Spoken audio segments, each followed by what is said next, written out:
As 2 million people in Gaza struggle for survival, the fate of Israel and Hamas themselves also hang in the balance. More than 37,000 Palestinian lives have been extinguished in the past 8 months. Israel has said that it will not stop until it eradicates Hamas, announcing along the way the killing of several commanders in the group. But Israel itself is struggling internally with its own existential crisis, as Prime Minister Benjamin Netanyahu fights for power and what his army can realistically achieve on the ground, as pressure mounts for him to stick to the rules of military combat and international humanitarian law. This week, US President Joe Biden outlined a ceasefire plan to move from a limited exchange of hostages for prisoners to broader discussions about a permanent end to the war. Biden has acknowledged that this transition will be challenging. The plan includes ending hostilities, releasing hostages, and reconstructing Gaza in the long term. The point of contention in the deal is this: Netanyahu wants the hostages released first before a ceasefire begins, and Hamas wants the exact opposite. So how do these dynamics influence the prospects of ending the war? And why have previous attempts at negotiation failed? How much do internal and external pressures influence Netanyahu? This is Beyond the Headlines, and I'm your host, Nadal Tahir. This week, we're delving into the complexities of ending the current war in Gaza. I'm joined now by Tahani Mustafa, the senior Palestine analyst at the International Crisis Group. Tahani, there have been many attempts at making this ceasefire deal work. We know Egypt, Qatar, the US, and the UN are all involved, and we've seen many iterations of it. What's the story there? What's the issue? What's the holdup? And how's this latest version presented by the US different from the ones before? And what has Israel said in response?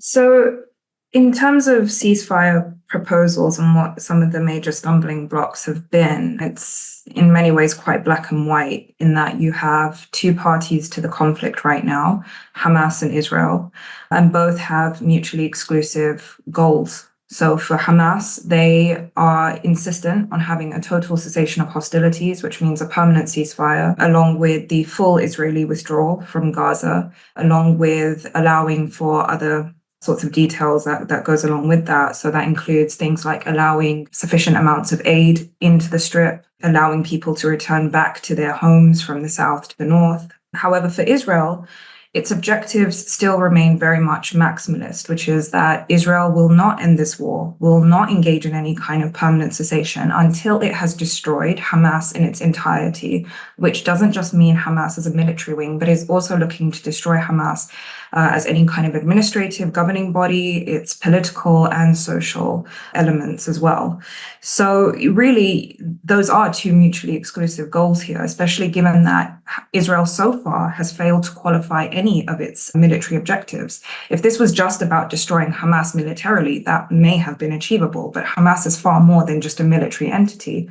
And as long as its political wing remains alive, as long as it still remains intact, it will always be able to rearm itself militarily. But again, Israel has not been able to achieve that. And so it's very unlikely that we're going to see a ceasefire as long as these two stakeholders remain very much dogmatically tied to those objectives, which is what we are seeing now with this latest proposal. So far, again, in terms of substance, I would have to say that there is nothing different in terms of what has been proposed by the US or by the Biden administration. This is exactly the same proposal that Hamas had proposed just last month, which Israel had turned down. But again, these two sides are holding on to their objectives. Hamas has demanded from the Biden administration that either Israel comes out and openly states that it is willing to engage in a permanent ceasefire, or it wants very stringent, strong guarantees from the US, which is the primary power broker here, really, the sort of prime actor that has any influence over Israel right now, that can really restrain Israel. It wants guarantees from the Israelis that Israel will act in good faith, that Israel will engage in good faith, which means that it will not only engage in a permanent ceasefire, but will abide by all other details agreed to. And I think that was something that it really learned the hard way back in November when we saw the first humanitarian pause and where Israel was able to find certain loopholes within what had been, as far as Hamas was concerned, understood and agreed upon. On the other hand, you've had Netanyahu come out and undermine the Biden administration by saying that it will not end this war, that it may engage in phase one, which means that you'll see the release of a large number of hostages, women, the elderly, the sick, but it's very unlikely that Israel will end this war until it sees its primary objective of the total annihilation of Hamas complete. Tahani, what would make this deal go through? What's a win-win scenario for both sides, something that Hamas and Israel can agree on? Hamas as a movement has refused to even look at the 4.5-page proposal so far. But again, Hamas are trying to engage in this in good faith. They are willing to do so long as it gets those two previous elements, which is, as I said, either strong guarantees from the US that Israel will act in good faith and abide by the conditions of the agreement, or that Israel will openly state that it is willing to engage in a permanent ceasefire. Neither of those things have yet transpired. In terms of the Israeli side, ultimately, I think Israel will try and do whatever it thinks it can get away with and whatever the international community will allow it to get away with. And so far, we haven't seen any red lines, especially from the US. There have been no red lines. The goalposts in this conflict have continuously shifted. There really has been no limit in terms of what Israel is allowed to do, despite the US now struggling to really come to terms and to justify its position on this. Israel's aim from the war is to destroy, annihilate Hamas. But how realistic is that really, even if key leaders or senior figures in the group were killed, which, as far as we're aware, they haven't? Look, I think we're dealing with two things here. The first is Israel's openly stated objective is to destroy the group. Now, if its stated objective is to destroy the group in terms of it militarily speaking, that would be more achievable. But as far as we know, it hasn't even been able to destroy 25% of Hamas's military capabilities. And that's according to European and US military analysts here, as well as obviously regional Arab analysts that sort of know the movement far better. But what's more is that Israel has gone full-on maximalist here. It's not just about Hamas as a military entity. This isn't just about restoring Israel's sense of security. It wants to destroy Hamas as a political and social movement. And that is far more difficult for a number of reasons. Ultimately, Hamas isn't something that operates in a vacuum. So even if you were to, say, hypothetically destroy Hamas in Gaza, in the West Bank, across the region where it has also its influence in refugee camps and amongst certain segments of the population, again, Hamas is spread out. It's not just something that's confined to Gaza. But say hypothetically it's able to do that, you will still always have something similar to Hamas arise, given that the context itself is still there, which is the military occupation. And as far as we know, in terms of Hamas's tunnel infrastructure, again, Israel still doesn't have the intelligence to go in and destroy it. So everything is underground in terms of what it's targeting, but it's managed to destroy everything above ground.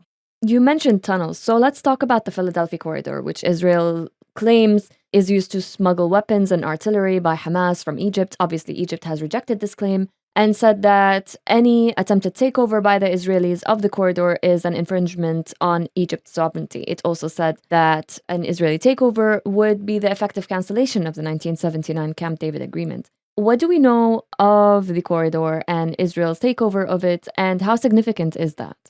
Well, we know that Israel has gained operational control over the corridor.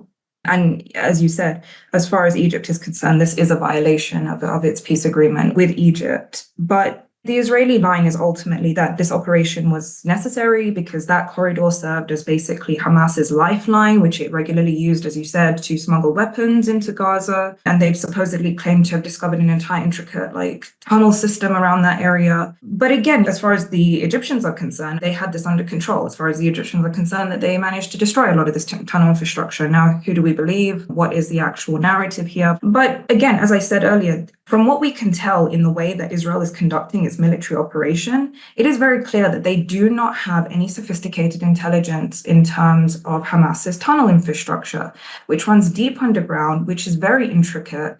And as far as we know, again, this entire operation has not been able to sufficiently affect Hamas's military capabilities in any significant way. So let's talk about Israel right now, internally. Some members of the Israeli government have said that they will resign if Netanyahu accepts the deal with Hamas. The Israeli government is itself in a fragile state and is going through an existential crisis. What's happening there, and how permanent is the damage that the war has caused for Israel internally? I think it's been very difficult for many to sort of gauge how much in the way of impact that those divisions have really caused, in the sense of where does blame and responsibility lie here, and how far this war will end up being able to sort of play itself out given the ongoing and continued deepening divisions within the Israeli cabinet. But I think ultimately those divisions are clearly not sufficient enough to have stopped this, what is now, I think, we're in the 8th month now of this onslaught. And given that we're hearing numerous statements from not just Netanyahu, but other members of the cabinet and even other members of the military establishment, it is very clear that we're not going to see the end of this. So clearly those fault lines do not run deep enough in order to really hold back Israel's continued onslaught. And Netanyahu can't act alone. He may be one man, but he is not one man who holds that much power in order to be able to pursue something like this, unless he does have significant backing within the political and security administration. But I think if we want to talk about Israel's broader international reputation, I mean, look, I think back home in Israel, we've seen Israelis dissatisfied with the way that Israel has conducted its campaign, not because of the carnage that is coming out of Gaza, by the way, not because of the number of fatalities that Palestinians have experienced, but primarily because they haven't been able to secure the release of any significant number of hostages. And in many cases, a lot of those hostages have actually died because of the Israeli onslaught, not because they've been killed through capture from Hamas and other factions. Internationally, I think, again, we're seeing a huge schism between what their governments are pursuing and what the general kind of public sentiment is now. And that has been, I think, the biggest shift here, is the way that you've seen not only a shift in public opinion, but also public activism, which has been incredible. And where we have seen any positive shift in state policies, it's been primarily through the pressure of popular movements, right? Whether it's reconsidering arms sales to Israel, whether it's the kind of diplomatic and economic boycotts that have been pursued, a lot of that has come through popular pressure, and the movements have been building on the ground in a lot of these capitals. But it clearly hasn't been enough to obviously create any significant change on the ground in terms of the fact that we're 8 months in and still no prospect for a ceasefire. So let's talk a little bit about the West Bank. It's not just Gaza that's under attack right now. The West Bank is at very high levels of conflict, arrests, and Israeli raids. At least 9,000 people have been detained. Is this all related to Gaza, or is it existing separately? And allow me to ask the question that's on many people's minds. Are we at a boiling point where we would be expecting a sort of intifada anytime soon? The West Bank has sort of been on a trajectory of its own prior to the 7th of October. Prior to that, for the last 2 years, the UN itself has openly stated that the level of fatalities has peaked far higher than anything we saw since the Second Intifada. The levels of arrests you were looking at something like 500 raids a week minimum into the West Bank prior to the 7th of October. And this had been ongoing for something like 24 months prior to the 7th of October. 500 raids a week. You were seeing mass arrest levels of something like 15 to 40 individuals a day. At that point, you had something like over 2,000 Palestinians that had been imprisoned and put under administrative detention within that period. So that was taking on a life of its own in many ways. And you were starting to see the formation of something like armed resistance, at least the support for, maybe not so much the engagement of, but the support for. Now, since the 7th of October, that has only intensified because not only have you had a population of 3.2 million being collectively punished for something that they had absolutely no role to play in the 7th of October, but worse yet, the West Bank we've seen has been put under economic siege. There's been restrictions in terms of movement. We've seen the number of raids intensify. We've seen arrests more than triple within that period. We've seen fatalities more than triple within that period as well. And worse yet, some of the images we're seeing coming out of Gaza, for example, you're also seeing on a far smaller scale in certain localities in the West Bank, like Tulkarem and Jenin. The worst part has been that prior to the 7th of October, this was very limited to certain localities, primarily in the north. Since the 7th, you've had this pretty much systematic across the West Bank, where even the PA's administrative capital hasn't been immune from the level of Israeli violence and constant incursions and violations of sovereignty, even in its administrative capital. So, I mean, certainly this does link to what has happened since the 7th of October, and I think that has primarily been because after the 7th of October, you had a huge majority of soldiers being redeployed to Gaza, and in their place, you ended up having the reservists coming from some of the most extreme settlements. That's it for today. For more on the Gaza-Israeli war, please go to thenationalnews.com. This episode of Beyond the Headlines was produced by Arthur Edison and Dua Farid, and I'm your host, Nadal Tahir.